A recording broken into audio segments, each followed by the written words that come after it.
Ons het op hierdie aanplanting die agterkant julle sien dit is 'n paar toedieninge gedoen.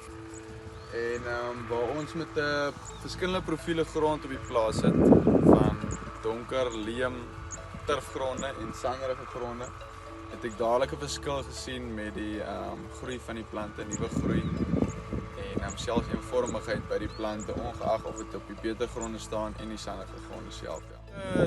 Na die toedienings van die twee produkte het ons ook gesien dat veral met die blomkool dat ons aanhou vegetatiewe groei gekry het by die blomkool self, wat verhoed het dat ons 'n langer periode het voor kap, maar wel groter produksies of swaarder produksies op die blomkool self.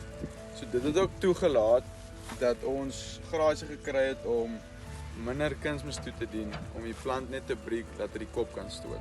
As ek dit so kan maklik verduidelik. Broccoli aan die ander hand, pragtige koppe waar ons gewoonlik kleiner koppe kry wat vinnig saad skiet, as ek dit so kan stel. Op die sanderige kool het ons ook beter produksies daar gekry met swaarder koppe, ja, as ek dit so kan stel. En so sit ons met 'n meer sanderige grond.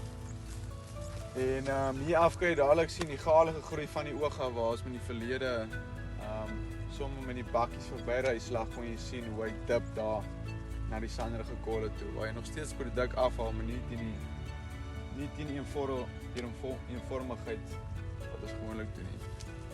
Ander ding is om die grond fisies self te krap na die produk gebruik het op blokke wat ons nie gespuit het nie. Ek het wel letterlik vanoggend eintlik die proef gaan doen waar ons op sekere blokke die toediening gedoen het en op sekere blokke nie. En jy kan dadelik daai, soos hy dit mooi beskryf, daai kweekhuis-effek reuk in die grond, kan jy dadelik kry, ja. Mikrobe lewe tel ook op, jy kan dit sien in die onkruid self ook. So ja.